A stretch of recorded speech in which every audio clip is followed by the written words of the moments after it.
ആറ്റിങ്ങൽ ഇന്ന് എന്നോടൊപ്പം ഉള്ളത് വളരെ ഇന്നസെന്റ് ആയിട്ടുള്ള ഒരു ഗേൾ ആണ് മേഘ്ന വിൻസെന്റ്.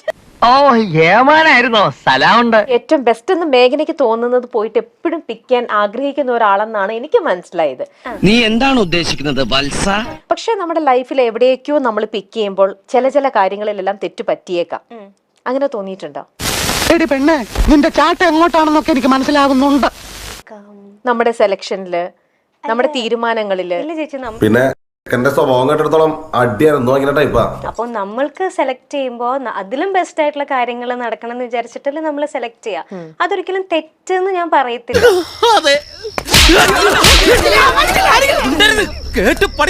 പക്ഷെ നമുക്ക് ഇതുപോലെ ഇപ്പം എന്തെങ്കിലും ഒരു നമ്മൾ ചെയ്തു പോയി കഴിഞ്ഞപ്പോൾ ബെസ്റ്റ് എന്ന് തന്നെ വിചാരിച്ച് നമ്മളത് സെലക്ട് ചെയ്തു. പക്ഷെ അത് നമ്മൾ പിന്നീടാണ് നമ്മൾ റിയലൈസ് ചെയ്യുക, അയ്യോ ഇതിവിടെ എന്റെ സെലക്ഷൻ തെറ്റിപ്പോയി. അത് ഞാൻ തന്നെ പറയുന്നു. പക്ഷെ അതിനെപ്പറ്റി താങ്കൾക്ക് എന്താണ് പറയാനുള്ളത്? വെറുതെ വായി തോന്നലൊന്നും പറയില്ല എന്റെ ചേട്ടാ. ലൈഫിൽ നമ്മൾക്ക് എല്ലാം നമ്മൾ ചെയ്യുന്നത് കറക്റ്റ് ആവണമെന്നില്ല. അതെ, 100% ഞാൻ യോജിക്കുന്നു. ഞാൻ അവിടെ കുറച്ചും കൂടെ ആലോചിക്കേണ്ടിയിരുന്നു, ഒന്നും കൂടെ തിങ്ക് ചെയ്തിരുന്നെങ്കിൽ ഈ ഒരു ഭാഗം ഞാൻ ചിന്തിച്ചില്ലല്ലോ. ആരാന്റെ കാര്യത്തിൽ എന്താ താല്പര്യം? തെറ്റ് ശരി നിശ്ചയിക്കാൻ നിങ്ങളാരാ? വലിയ ന്യായാധിപം വന്നിരിക്കുന്നു. ചില മിസ്റ്റേക്സ് നമ്മൾക്ക് ഉണ്ടായിട്ടുണ്ടാവാം, ഇപ്പോഴും ഉണ്ടായിക്കൊണ്ടിരിക്കുന്നുണ്ടാവാം. അതെ. ഓ അങ്ങനെയാണല്ലേ?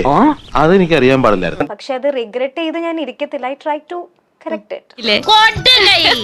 പെണ്ണുങ്ങളായ ഇങ്ങനെ തന്നെ വേണം. എല്ലാവരെയും പോലെ അല്ലേ ഞാൻ. അപ്പൊ ഒരുപാട് കരഞ്ഞിട്ടുണ്ടാവണം ആ ഒരു ഡിപ്രഷൻ സ്റ്റേറ്റ് എന്ന് പറയുമ്പോൾ. എന്തിനാടോ നായരെ വെറുതെ എന്റെ ബ്ലഡ് പ്രഷർ ഇങ്ങനെ കൂട്ടണേ?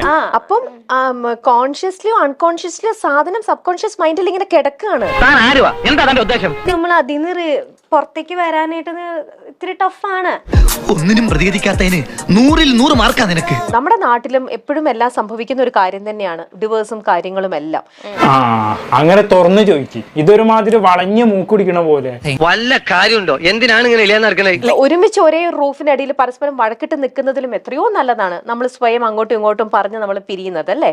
ഓ പൊതുവാൾജി എനിക്കിനെ ചോര കളക്കണ്ടട്ടാ. കൂൾ ഡൗൺ കാർബി, കൂൾ ഡൗൺ. പേഴ്സണലി ചോദിക്കുന്ന ചോദ്യം ആയതുകൊണ്ട് വേറൊന്നും വിചാരിക്കരുത്. ഇങ്ങനെ ഈ ചോദിച്ചുകൊണ്ടിരിക്കുന്ന പബ്ലിക്കിലേക്ക് വേണ്ടിയിട്ട് ഒരു സ്റ്റേറ്റ്മെന്റ് ആയിട്ടോ എന്തെങ്കിലും മനസ്സിൽ നിന്ന് എന്തെങ്കിലും ഒന്ന് പറയാൻ പറ്റുമോ? മനുഷ്യന് മനസ്സമാനോ വലുത്. ദേവി ഇത് സമാധാനത്തോട് ജീവിക്കാൻ അനുവദിക്കണം.